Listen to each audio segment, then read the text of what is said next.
जय हिंद स्टूडेंट्स, कैसे हैं आप सभी लोग। उम्मीद करता हूं सभी बहुत ही बढ़िया होंगे। Welcome back to our YouTube channel. मैं हूं आपका एजुकेटर कमलाक्ष झा एंड जय श्री महाकाल। आज इस पर्टिकुलर लेक्चर में एक नई सीरीज हम लोग जो है वो शुरू करने जा रहे हैं मॉडर्न इंडियन हिस्ट्री की। तो ये जो पूरी सीरीज है इसमें चैप्टर वाइज आपको मॉडर्न इंडियन हिस्ट्री के पूरे टॉपिक्स के बारे में पता लगेगा। और मैं आपको पूरा अभी इंडेक्स बताने वाला हूं, प्लस पहला चैप्टर हम लोग जो है वो कवर अप करेंगे। तो ये इसकी प्लेलिस्ट हमारे ऑफिशियल यूट्यूब चैनल जो है कमलाक्ष झा ऑफिशियल, उस पर जो है वो अवेलेबल करवा दी जाएगी। तो आप प्लेलिस्ट पर जाकर जो है वो पूरे वीडियोस एक साथ जो है वो देख सकेंगे। तो मैं आपको ये लास्ट में बताऊंगा, हमारे पास एक ऐसी चीज है जिससे कि आप घंटों तक बिना रोके पढ़ाई कर सकते हैं। और ये सभी लोग जो है वो चाहते हैं, तो उसके लिए एक चीज जो है वो आ गई है, इसका सभी लोग इस्तेमाल करें और दूसरों से आगे बढ़ें। तो आज जो हम लोग चैप्टर डिस्कस करेंगे वो है India in the late 18th century. और इस चैप्टर के अंदर ये पूरे टॉपिक्स को जो है वो काफी डिटेल में कवर अप जो है वो करेंगे। राइट, और ऐसे करके देखो चैप्टर वाइज पूरी ये सीरीज जो है वो आपके लिए अवेलेबल है, चलेगी। और एक सिंगल पीडीएफ भी इसकी है जो हमने ऑलरेडी जो है प्रोवाइड करा दी है हमारे एक्सक्लूसिव टेलीग्राम चैनल पे। इसका अगर आपको मेंबर बनना है तो आप इस दिए गए नंबर पर व्हाट्सएप जो है वो कर सकते हैं, आपको इन्फॉर्मेशन मिल जाएगी। तो ये पूरे हम लोग चैप्टर वाइज जो है वो पूरी चीजों को कवर अप करेंगे। टोटल इसमें 13 चैप्टर्स हैं और इसमें पूरा मॉडर्न इंडियन हिस्ट्री जो है वो आपका कवर हो जाएगा, जिस उसकी एक एक इंपॉर्टेंट चीज जो है वो आपकी कवर अप हो जाएंगी। तो चलिए बिना से टाइम वेस्ट किए हम लोग स्टार्ट करते हैं हमारी हमारी सीरीज को। तो हम शुरू कर रहे हैं India in late 18th century के टॉपिक को, यानी कि 18वीं शताब्दी के अंत में भारत जो है वो किस प्रकार से था। तो इसको हम लोग कवर करेंगे गाइस। तो ये जो पीरियड है, ये एक टर्निंग पॉइंट हम लोग को देखने को मिला था इंडिया की हिस्ट्री में, जब मुगल एम्पायर कोलैप्स कर गया था। राइट, इस समय मुगल एम्पायर कोलैप्स किया और उस समय रीजनल पावर बढ़ रही थी, जैसे मराठा, सिख, है ना। और इसी के साथ ही साथ ब्रिटिश एम्पायर भी जो है वो स्टैब्लिश हो रहा था। तो जब मुगल एम्पायर कोलैप्स कर रहा था, रीजनल पावर्स उभर रही थी, ब्रिटिश ईस्ट इंडिया कंपनी अपना बेस कंसोलिडेट कर रही थी। तो ये पूरी चीज को हम लोग जो है वो इस चैप्टर के अंदर समझने वाले हैं। और साथ ही साथ हमारा जो यूट्यूब चैनल है गाइज, वहां पर लक्ष्मीकांत पॉलिटी की सीरीज भी चल रही है, एनसीईआरटी हमने कवर अप जो है वो कर ली है। तो आप जरूर चैनल को सब्सक्राइब कर लीजिए अगर अभी तक नहीं किया है तो। और लाइक का बटन जो है वो गाइज जरूर हिट करिए। और चलो समय वेस्ट नहीं करेंगे, स्टार्ट करेंगे हमारे सेशन को। तो सबसे पहले तो मैं आपको मुगल एम्पायर के डिक्लाइन के बारे में बात करूंगा। तो आपको सिर्फ फोकस करना है जो मैं बता रहा हूं उस चीज के ऊपर। फिर बाद में ये वाला टॉपिक जैसे ही खत्म होता है, लेक्चर जैसे ही खत्म होता है, उसके बाद आप इसकी पीडीएफ को एक बार जो है वो रीड कर लीजिएगा। आइए, तो औरंगजेब की पॉलिसीज और क्या कॉन्सिक्वेंसेस थे। तो औरंगजेब की गाइस एक्सपेंशनिस्ट पॉलिसी थी। कैसी पॉलिसी थी उसकी? Expansionist policy. देखो कितने अच्छे से हमने शॉर्ट में जो है वो पूरी चीज लिखी है। विस्तार कारक नीति जिसको हम लोग जो है वो बोलते हैं विस्तारकारी, वो विस्तार करने पर फोकस करता था। औरंगजेब चाह रहा था कि सब पूरा हिस्सा जो है वो उसके कंट्रोल में आ जाए। और इस अप्रोच के कारण जो है उसके जितने भी संसाधन थे वो खत्म हो गए। वो कहते हैं ना कि इंसान जो है वो जब शेर की सवारी जो है वो करने लगता है तो वो गिरता जरूर है। तो कहानी यही है, औरंगजेब जो है वो शेर की सवारी जो है वो कर रहा था। तो जब वो गिरेगा तो शेर उसको जो है वो खा जाएगा। मतलब सिंपल सा ऑब्जेक्टिव है कि आप बिना प्रॉपर स्ट्रेटेजी के, आप सिर्फ अपने ईगो के चक्कर में अपनी चीजों को जो है वो एक्सपैंड करने की कोशिश करो ईगो के लिए। राइट, वैसे आप ग्रोथ और डेवलपमेंट के लिए कर रहे हो तो बहुत अच्छी बात है जिसमें सबका हित हो। बट यहां पर ईगो था। कैसा ईगो? मराठा से ईगो कि अरे इनकी हिम्मत जो है वो कैसे हुई कि हमें ललकार दें। सिख का ईगो, सिख से ईगो कि भाई इस्लाम को क्यों नहीं कबूल किया जा रहा, वो सब चीजें। तो इसने डेक्कन वॉर्स किए, राजपुताना कैंपेन्स जो थे इसके, उसने इसका पूरा पैसा, पूरे रिसोर्सेस, पूरे संसाधन बर्बाद कर दिए। तो औरंगजेब की जो बेवकूफी थी, उसका ईगो, वो इस एम्पायर को ले डूबी। पहला point, jizya tax. Jizya tax is very important. Right, ये रिलीजियस टैक्स एक हम लोग को जो है वो देखने को मिलता था। मतलब बेसिकली जिजिया टैक्स को ये वापस जो है वो लेकर आ गया। टेम्पल जो है वो डिस्ट्रॉय जो है वो किए, और इसने हिंदू और सिख को जो है वो दूर कर दिया। कोई मुझे कमेंट बॉक्स पर लिखकर बता सकता है कि जिजिया टैक्स को जो है वो किसने हटाया था? औरंगजेब तो उसको वापस लेकर आया, बट हटाया किसने था? ये आपको मेडिवल इंडियन हिस्ट्री के अंदर पता लगेगा, जो मैं आपको एनसीईआरटीज में भी कवर अप करा चुका हूं। तो जिजिया टैक्स को अकबर के द्वारा हटाया गया था, और ये वापस इसने रीइंट्रोड्यूस जो है वो कर दिया जिजिया टैक्स को। मतलब नॉन मुस्लिम से टैक्स वसूला जाता था, स्पेशली है। राइट, एक प्रकार से प्रोटेक्शन मनी थी, आप कह सकते हो, नॉन मुस्लिम्स के लिए उनको जो है वो देना पड़ता था। तो ये जी जो है वो औरंगजेब ने वापस लगा दिया, जिससे कि हिंदू और सिख जो है वो इससे दूर होना शुरू हुए, उनके बीच में जो है वो दूरी जो है वो बढ़ गई। फिर लगातार मिलिट्री कैंपेन जो है जो हो रहे थे, राइट, उसमें पैसा जो है वो जा रहा था फ्रीक्वेंट वॉर्स के कारण, तो उसने एम्पायर को जो है वो वीक कर दिया, राइट। इवन टेम्पल्स वगैरह जो है वो डिस्ट्रक्ट किए जा रहे थे, तोड़े जा रहे थे, तो उसके कारण भी सोसाइटी जो है वो सेपरेट होना जो है वो शुरू हो गई, एकता जो है वो खत्म हो गई थी, यूनिटी जो है वो खत्म हो गई थी। और आपकी प्रजा ही अगर आप आपसे खुश जो है वो नहीं है, तो विनाश तो होना ही है, right, as simple as that. तो ये पहली चीज। तो क्या आपके हिसाब से औरंगजेब की रिलीजियस पॉलिसी मुगल डाउनफॉल का मेजर रीजन थी? इसके बारे में कमेंट बॉक्स पर लिखकर जरूर बताना, ऐसे क्वेश्चंस मेंस में पूछे जाते हैं। फिर इसके अलावा हम लोग को देखने को मिलता था कि इसके बाद औरंगजेब के बाद जो शासक आए, 1707 औरंगजेब की डेथ होती है, उसके बाद जो शासक आते हैं बहादुर शाह वन, जहांदर शाह, फारूक शियार, मोहम्मद शाह रंगीला, तो ये सब लोग जो थे वो काफी कमजोर थे, काफी वीक थे।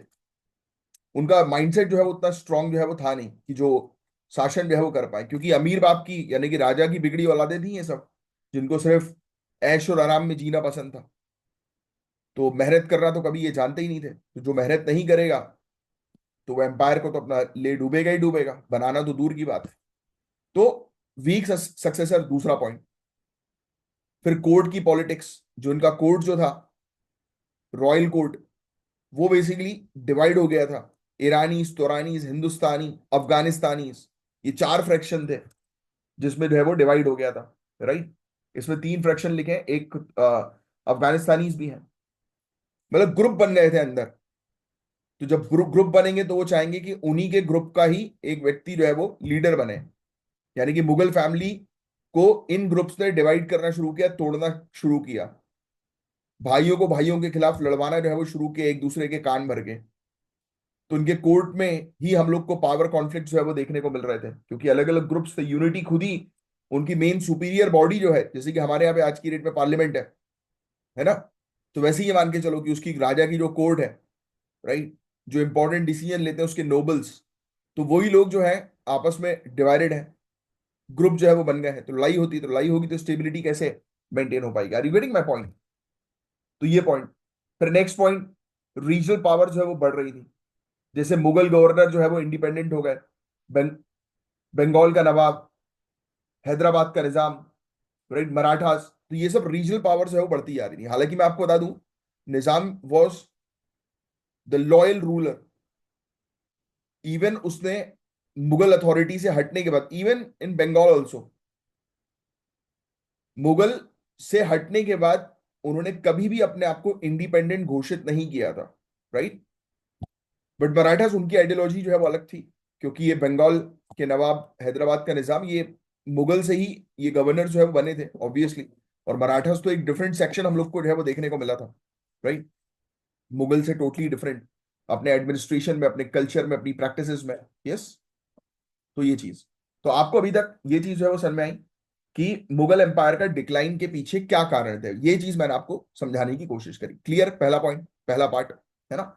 अब नेक्स्ट आगे की जो है वो चर्चा करते हैं। और आपको बता दूं, ये प्रोसेस डायरेक्टली ब्रिटिश को एंट्री देने वाली थी, क्योंकि सेंट्रलाइज्ड कंट्रोल अब खत्म जो है वो हो चुका था। जब सेंट्रल में कोई नहीं बैठा है और रीजनल पावर्स आपस में लड़ रही है, तो बाहरी व्यक्ति आकर जो है वो तबाही मचाएगा।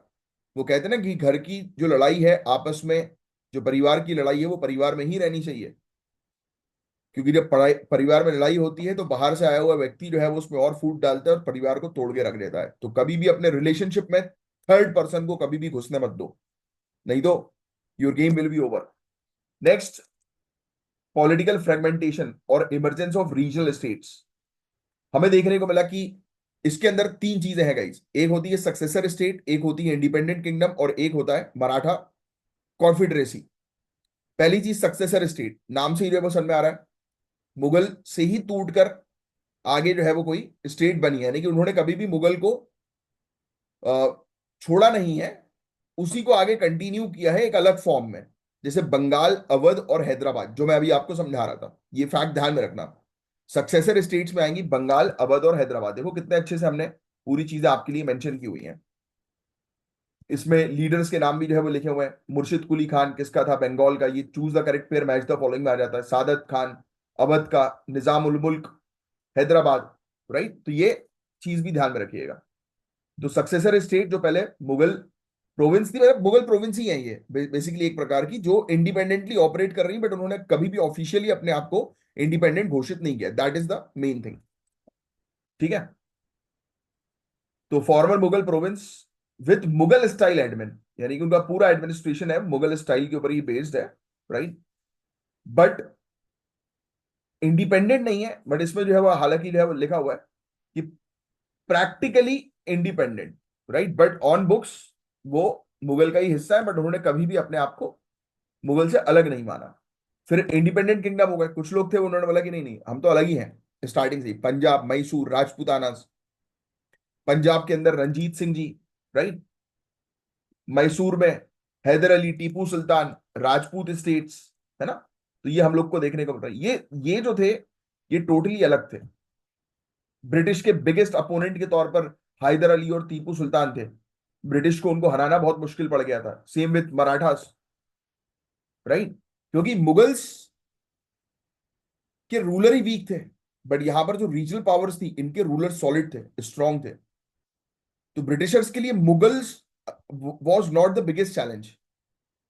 क्यों? क्योंकि वो ऑलरेडी उनके जो शासक है वो तो खुद नशे में धुत है।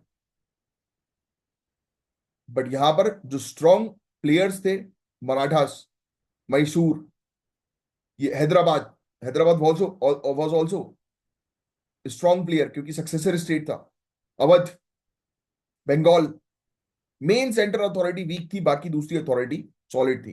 तो सेंट्रल अथॉरिटी को तोड़ने में ब्रिटिशर्स को कोई प्रॉब्लम नहीं थी। मेन प्रॉब्लम है उनको ही ये सब रीजनल पावर्स को तोड़ने में, जो आगे चल के हम सीखेंगे। और बातें समझ में आ रही है सभी को? चेक कर लो लाइक का बटन हिट किया कि नहीं किया, तो फटाक से दबा दो। अब सुनो,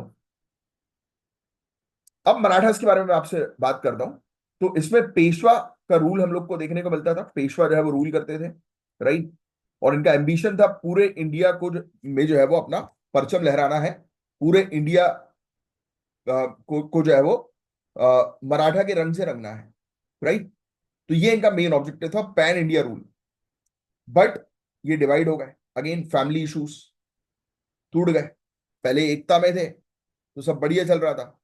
फिर फैमिली के में दरार आई क्योंकि मुझे पावर बैठना है, मुझे रिस्पेक्ट चाहिए है। तो ग्वालियर, पुणे, इंदौर, बड़ौदा, नागपुर, इसमें जो है वो डिवीजन हो गया। गायकवाड़, होलकर, ये सुनते हो ना आप, ये डिवीजन है। इंटरनल कॉन्फ्लिक्ट्स ने एम्पायर की यूनिटी तोड़ दी। बाहर वाला व्यक्ति आपको नहीं मारेगा, आप खुद ही, यानी कि आपके घर परिवार वाले ही शायद, जो होता है ना कि दुख हमें बाहर वालों से नहीं होता, दुख वही देता है जो अपना है। And even in personal sense also, self sense also, आपकी खुद की अपनी हैबिट्स आपको ले डूबेंगी। अगर आप डिसिप्लिन फॉलो नहीं कर रहे हो तो ऑब्वियस सी बात है कि आप जो है वो दूसरे चीजों में बंधे हुए हो। तो जब तक आप दूसरे चीजों में बंधे हुए होगे, मौज मस्ती, इंजॉयमेंट, बाहर घूमना, तब तक सिविल सर्विसेज या किसी भी कॉम्पिटेटिव एग्जामिनेशन की तैयारी फोकस के साथ नहीं हो पाएगी। तो पहले you have to make your mind very clear कि मुझे फोकस के साथ जो है वो पढ़ना है। और उसके लिए हमने आपकी जो है वो हेल्प करी है, तो उसके बारे में मैं अभी बता देता हूँ, फिर अपन कंटिन्यू जो है वो करेंगे। हमने ये हेल्प करी है आपकी कि हमारे पास आपके लिए एक बहुत ही सॉलिड एक सप्लीमेंट है। जैसे कि जो लोग जिम जाते हैं तो वो प्रोटीन लेते हैं क्योंकि उनको अपनी बॉडी बनानी होती है, वैसे ही अगर आपको अपने ब्रेन को स्ट्रॉन्ग करना है तो उसको भी वो न्यूट्रिएंट देना पड़ेगा, और वो न्यूट्रिएंट है ओमेगा 3 और ओमेगा 9। इसको एक इस तरीके से मिक्स किया हुआ है जो आपको बेस्ट परफॉर्मेंस जो है वो प्रोवाइड कराए। और मेरे कहने पर एक बार जो है वो इसका कैप्सूल जो है वो लेकर देखो, यानी कि एक बार मंगवा कर देखो। इसका डेली 2 कैप्सूल्स आपको खानी है 2 महीने तक, फिर एक ही कैप्सूल खाने लगना। तो इसके अंदर टोटल 60 कैप्सूल आती है, जो स्टार्टिंग में आपको 1 महीना जो है वो पूरी चलेगी, राइट। इसकी कीमत अप्रोक्सीमेटली 3,000 रुपए के आसपास है। ये अमेरिका से इंपोर्ट जो है वो की जाती है। और ये आपकी मेमोरी को इंप्रूव करेगी, शार्प करेगी, फोकस को घंटों तक आप बिना रोके पढ़ पाओगे। तो ये जरूर जो है वो मंगाओ, स्पेशली वो लोग जो बहुत अच्छे से अपनी तैयारी जो है वो करना चाहते हैं बिना रुके। तो इस पर जो है वो इन्वेस्ट करो, ये आपको काफी हेल्प करेगा। खुद आप मुझे 15 दिन के अंदर खुद अपना फीडबैक देकर रिजल्ट बताना। आपको खुद मजा नहीं आ रहा है तो कह देना। चलिए, तो हमने जो है वो क्या डिस्कस किया, मराठास, है ना। अब आगे की जो है वो चर्चा करें। इकोनॉमिक कंडीशन कैसी थी लेट 18 सेंचुरी में? तो एग्रीकल्चर, जमींदार और पीजेंट्स पे हैवी टैक्सेशन था। बहुत बुरी हालत थी एग्रीकल्चर की, कृषि की। जमींदार के ऊपर प्रेशर था, पीजेंट्स के ऊपर प्रेशर था, है ना, हैवी टैक्सेशन। इरिगेशन कोलैप्स कर गया, फेमाइंस हो रही है, भूखमरी हो रही है, प्रॉब्लम्स हो रही हैं, पॉलिटिकल अनसर्टेनिटी है। मतलब कोई प्रॉपर तरीके से हम लोग को जो है वो देखने को नहीं मिल रहा कि प्लान्स तैयार किए जा रहे हैं जिससे कि एग्रीकल्चर प्रोडक्शन को बूस्ट किया जाए। तो एग्रीकल्चर की बहुत बुरी हालत थी। हाई टैक्सेशन जो है वो फेस करना पड़ता था सभी लोगों को, राइट। इरिगेशन में कमी आ रही थी जिसके कारण और प्रॉब्लम्स क्रिएट होती जा रही थी लगातार। फेमाइन, भूखमरी की प्रॉब्लम हम लोग को देखने को मिल रही थी लगातार, हंगर, राइट। फसल मतलब क्रॉप्स अवेलेबल ही नहीं है तो लोग खाएंगे क्या? ऐसे ही हैंडीक्राफ्ट और ट्रेड की बात करें, इंडियन हैंडीक्राफ्ट जैसे textile, metal work, spices top quality के थे। बट ब्रिटिश ने लोकल इंडस्ट्रीज डिस्ट्रॉय कर दी और चीप इंपोर्ट्स को जो है वो वेलकम कर दिया, जिससे कि हम बाहर के माल जो है वो खरीदने के ऊपर जो है वो डिपेंडेंट हो गए। तो ये चीज हम लोग को देखने को मिली। तो that was the biggest issue at that time. फिर इंटरनल और फॉरेन ट्रेड में गिरावट हम लोग को देखने को मिली, right. Banditry, war, corruption, inland trade पूरी तरह से कोलैप्स हो गया। अब देखो, नॉर्मल सी बात है, लोगों के पास खाने के लिए खाना नहीं है, जेब में लोगों के लिए पैसा नहीं है, तो ऑब्वियस ही बात है कि लोग जो है वो फिर डकैती जो है वो करेंगे, है ना, लूट जो है वो करेंगे। फिर कई बार वॉर्स जो है वो हो जाते थे, राइट। एडमिनिस्ट्रेशन में करप्शन हम लोग को जो है वो देखने को मिलता था, जो ट्रेड को जो है वो और गिराता था, है कि नहीं। Indian merchants stiff competition European companies के साथ फेस कर रहे थे। क्यों? क्योंकि उनका ऑब्जेक्टिव यूरोपियंस का साफ साफ ये था, ईस्ट इंडिया कंपनी का, कि उनको प्रॉफिट जो है वो कमाना था। उनको हमारे डेवलपमेंट, हमारे बेनिफिट से कोई मतलब नहीं था। वो सिर्फ अपने डेवलपमेंट, अपने बेनिफिट पर फोकस कर रहे थे। तो बंगाल का एक मुस्लिम है गाइस, मुस्लिम, ये एक समय पर वर्ल्ड फेमस हुआ करता था। अब फैक्ट्री मेड ब्रिटिश टेक्सटाइल से डिस्ट्रॉय हो गया था। मतलब सोचो, इंडिया का एक कपड़ा जो वर्ल्ड फेमस था, इंडिया के यहाँ के कपड़े जो है वो ब्रिटिश की क्वीन पसंद करती थी, और ब्रिटिशर्स ने जो है वो इतनी बुरी स्थिति कर दी उसकी कि वो कहीं तक पहुंच ही नहीं पा रहा है। उसका एक्सेस ही खत्म कर दिया, उसके प्राइस बहुत महंगे कर दिए जिससे कि लोग उसे परचेज ही ना करें। तो ऐसे पूरे इंडियन मार्केट को ब्रिटिशर्स के द्वारा तोड़ा गया। अब नेक्स्ट, सोसाइटी कैसी थी उस समय? कास्ट सिस्टम था, राइट। बहुत बुरी हालत थी, बहुत ही रिजिड हिरार्की थी वर्ण सिस्टम की। ब्राह्मण, क्षत्रिय, वैश्य, शूद्रा में पूरी सोसाइटी डिवाइडेड थी। अनटचेबिलिटी बुरी बुरी तरह से थी लेट 18 सेंचुरी में। बहुत स्थिति जो है वो खराब थी। महिलाओं की पोजीशन, सती, चाइल्ड मैरिज, पर्दा सिस्टम, ये सब चीजें बहुत स्ट्रिक्ट लेवल पर हुआ करता था। एजुकेशन का लेवल तो ऑलमोस्ट जीरो, महिलाओं को ऑलमोस्ट जीरो एजुकेशन प्रोवाइड की जाती थी। कुछ कुछ एक्सेप्शंस है बस।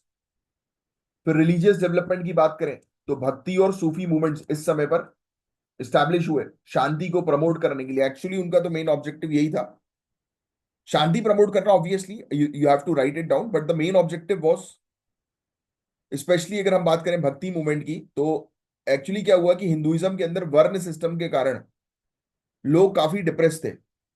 फिर उनको अपॉर्चुनिटी दे दी बुद्धिज्म ने, जैनिज्म ने, इस्लाम ने, राइट। तो लोग जो है वो, क्रिश्चियनिटी ने, तो लोगों ने जो है वहां पर अपना रिलीजन जो है वो छोड़ना शुरू किया, मेन मेन रिलीजन, और दूसरे में कन्वर्ट होना शुरू हो गए। तो जैसे हिंदुइज्म को पता लगा कि अरे हमारे तो फॉलोअर्स कम हो रहे हैं, तो इन्होंने फिर भक्ति मूवमेंट करके कॉन्सेप्ट जो है वो स्टैब्लिश किया, और जिसके थ्रू जो लोग चले गए थे उनकी वापसी जो है वो करवाने की कोशिश करी। ठीक है। फिर इस समय पर हिंदू, इस्लाम, सिखिज्म को एग्जिस्ट करते थे, और उस समय लड़ाइयां भी होती थी, है ना। ठीक है। हार्मनी प्रमोट करते थे but fail to end the social division. ये बोलते थे कि सबके साथ शांतिपूर्वक व्यवहार रखो, बातें अच्छी अच्छी होती थी सभी रिलीजियस टेक्स्ट के थ्रू या रिलीजियस मैसेजेस के थ्रू, बट अल्टीमेटली डिवीजन तो क्रिएट हो ही गया था सोसाइटी के अंदर। लोग जो है वो डिवाइड हो ही गए थे, और जहां लोग डिवाइड होंगे वहां दंगे होंगे। और बट हाँ, अब देखो आज की स्थिति, आज भी लोग अलग अलग रिलीजन से बिलोंग करते हैं, बट कितने पीसफुल तरीके से जो है वो रहते हैं, क्योंकि लोग अब समझदार जो है वो हो चुके हैं। और उससे मेन इंपॉर्टेंट चीज जो आप मेंस में लिखेंगे कि हमारे कॉन्स्टिट्यूशन ने इस प्रकार से चीजों को जो है वो अरेंज किया है, डिजाइन किया है कि डाइवर्सिटी के बाद भी यूनिटी हम लोग को देखने को मिलती है। यूनिटी इन डाइवर्सिटी बोलते हैं ना हम लोग, तो यही वो चीज है। तो आपके हिसाब से भक्ति सूफी मूवमेंट्स सक्सेसफुल थे या सिर्फ सुपरफिशियल? बताओ, ऐसे भी क्वेश्चंस आते हैं मेंस में। तो यूरोपियन ट्रेडिंग कंपनीज और उनका इन्फ्लुएंस क्या था? अब ये बड़ी इंपॉर्टेंट है, चीज है। पोर्चुगीज पहले आए थे ये, फर्स्ट टू अराइव, और गोवा तक ही बस सीमित रहे ये। गोवा, दमन दीव, यहीं तक ही पोर्चुगीज सीमित थे, पहले थे ये जो इंडिया के अंदर आए थे। डच के बारे में बात करें तो स्पाइस ट्रेड तक ही ये सीमित थे, बट ये बहुत जल्दी चले गए, ये इंडोनेशिया भग गए थे ना। पुलिकट, नागापट्टिनम, चिंसूरा, इन क्षेत्र में थे ये। फिर फ्रांस की बात करें तो पौंडीचेरी पे इनका स्ट्रॉन्ग होल्ड था, और बहुत ब्रिटिश और फ्रांस के बीच में बहुत लड़ाइयां हुई हैं, राइट। ब्रिटिशर से हारे थे ये, Anglo French wars. British East India Company Bengal, Madras, Bombay में स्टैब्लिश हुई। और फिर मोस्ट एग्रेसिव, इन्होंने, इनकी पॉलिसी बड़ी एग्रेसिव थी, साम दाम दंड भेद सब कुछ इन्होंने जो है वो किया, और अपनी पोजीशन जो है वो होल्ड करी, और सभी जितने भी प्लेयर्स थे उनको भगा दिया। ठीक है, अब नेक्स्ट आगे की जो है वो चर्चा करें कि ब्रिटिश स्ट्रेटजीज क्या थी एक्सपेंड करने की। तो इसके अंदर तीन स्ट्रेटजीज जो है उन्होंने फॉलो करी। पहली स्ट्रेटजी इनकी थी मिलिट्री सुपीरियोरिटी। इनको पता था कि जीतना है तो आर्मी को ट्रेन करना पड़ेगा, मॉडर्न वेपन्स लेकर आने पड़ेंगे। सबसे मेन इंपॉर्टेंट चीज ये कि अपनी डिफेंस को है वो स्ट्रांग रखो। दूसरा, इकोनॉमिक पावर। अगर आपके पास पैसा होगा तो आप दुनिया को झुका सकोगे। ट्रेड पर कंट्रोल किया, लैंड रेवेन्यू कलेक्ट करना शुरू किया, पैसा, पहले पावर फिर पैसा, फिर और सभी चीजों को तीनों एक साथ जो है वो ग्रो करवाना है। और तीसरा, political diplomacy, divide and rule की पॉलिसी। इंडियन रूलर्स के साथ हाथ मिलाया और अंदर ही अंदर उनको तोड़ दे गए। तो ये इन्होंने स्ट्रेटजीज अपनाई थी, जिस स्ट्रेटजी के थ्रू हम लोग को जो है वो देखने को मिला कि इन्होंने इंडिया के ऊपर अपना कंट्रोल जो है वो स्टैब्लिश किया। देखो कितने प्यार से, कितने अच्छे नोट्स हैं, राइट।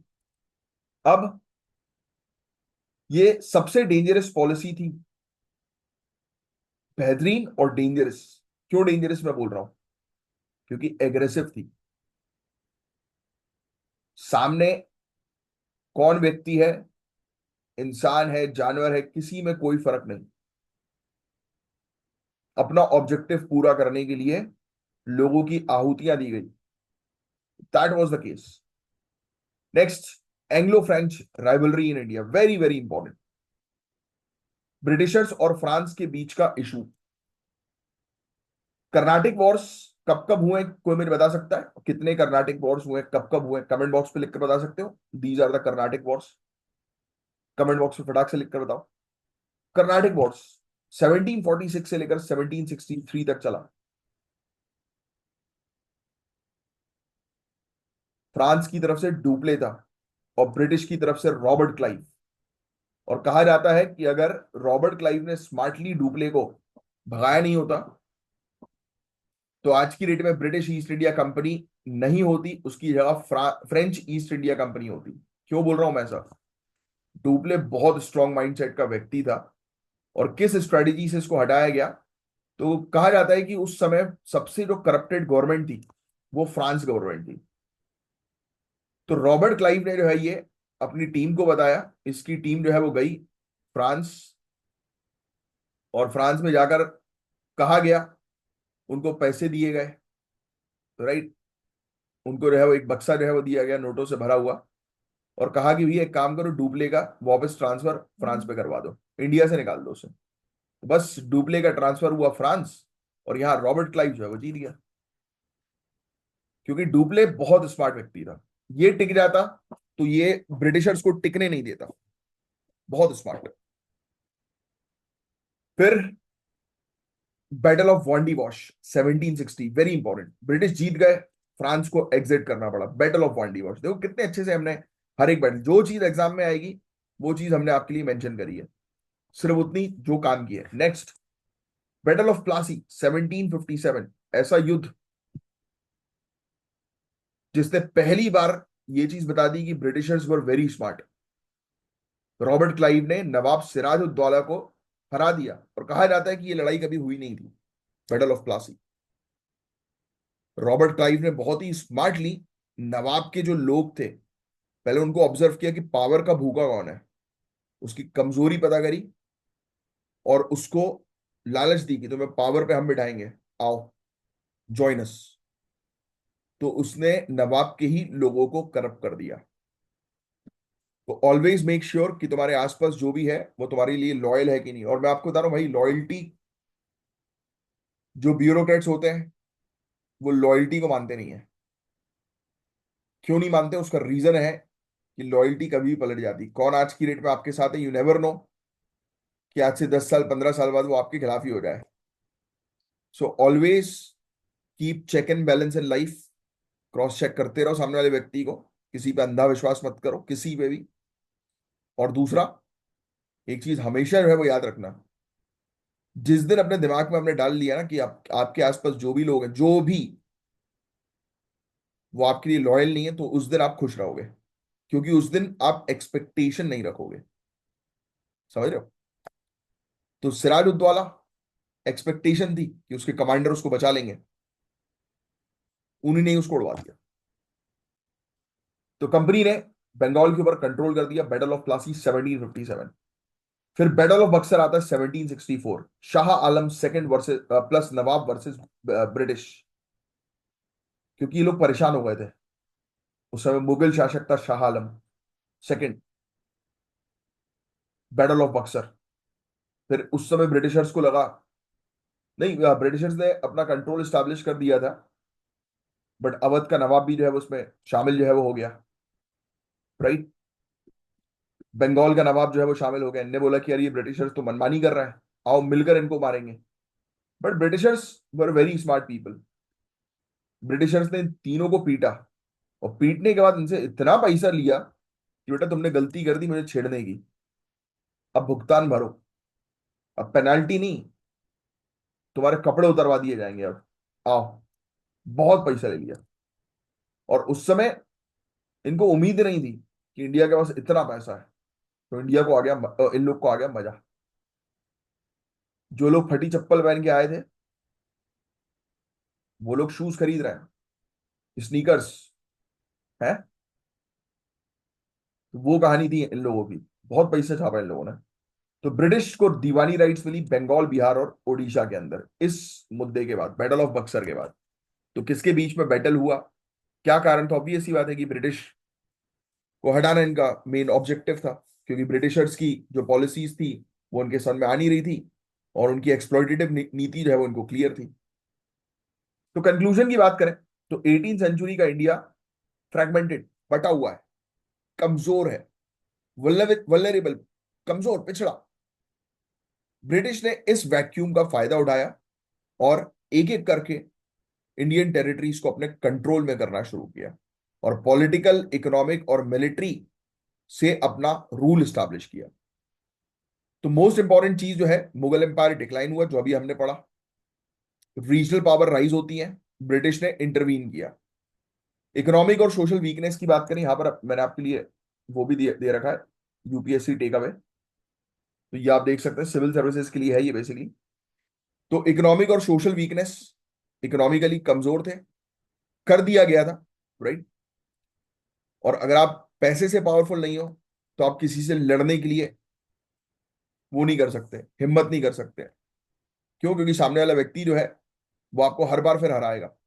तो you have to make sure कि जब किसी से लड़ाई हो, और किसी को बिल्कुल आपने तय कर लिया कि इसको तो तोड़ ही देना है, तो अपने आप को पैसे से पावरफुल बनाओ, अपने आप को स्ट्रेंथ से पावरफुल बनाओ, और अपने आप को पॉलिटिकली पावरफुल बनाओ। तो ये गेम है। तो ब्रिटिश ने जीता डिप्लोमेसी, मिलिट्री और इकोनॉमिक मोनोपोली से। ब्रिटिश की जीत इसी से तो हुई है। Battle of Plassey, battle of Buxar, ये फाउंडेशन थे कॉलोनियल रूल के। तो कमेंट करके बताएं कि आपके हिसाब से ब्रिटिश रूल इनएविटेबल था या इंडियन यूनिटी से रोका जा सकता था? मतलब ब्रिटिश रूल क्या ऐसा था कि ब्रिटिशर्स आए तो उसको रोक ही नहीं सकते थे हम लोग, या फिर इंडियन यूनिटी अगर रहती तो उसको रोक देते? बताओ। तो ये आप लोग बताएंगे कमेंट बॉक्स पे 2 लाइन लिखकर, और लाइक का बटन जरूर हिट करें, चैनल को जो है वो सब्सक्राइब करें। ये पहला चैप्टर हमारा खत्म हो गया, नेक्स्ट वीडियो में आपको नेक्स्ट चैप्टर में आपको प्रोवाइड कराऊंगा। होपफुली चैप्टर अच्छा लगा होगा, समझ में आया होगा। जय हिंद, जय श्री महाकाल। और जिनको भी जो है वो मेमोरी बूस्टर कैप्सूल चाहिए, इस नंबर पर कांटेक्ट कर लीजिए व्हाट्सएप के थ्रू, और एक्सक्लूसिव टेलीग्राम चैनल की लिंक भी इस नंबर के थ्रू ही आपको प्रोवाइड की जाएगी। जय हिंद, जय श्री महाकाल।